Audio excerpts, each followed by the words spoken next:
आज आपको मैं समझा रहा हूं। आप जो गंदी राजनीति खेलते हैं ना मंच पे घूम घूम के जात पात छोट बड़ ऊपर नीचे, आपका हर खेला हम समझते हैं। एक संगीत ही गंगा जल की तरह पवित्र था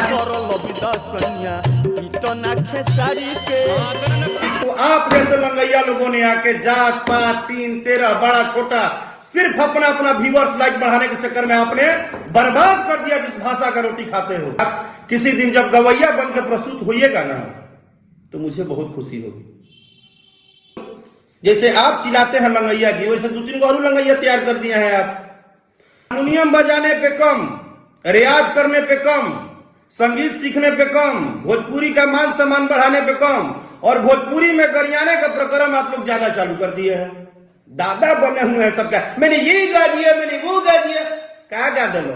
राकेश जी, अगर आप जानना चाहते हैं तो आपको बता दें, जो खेसारी लाल यादव छोड़ देते हैं वही आप गाकर आज स्टार बने फिर रहे हैं। खैर, अगर आप लोग यहाँ तक वीडियो देख लिए हैं तो वीडियो को लाइक कर दीजिए और चैनल को सब्सक्राइब कर लीजिए।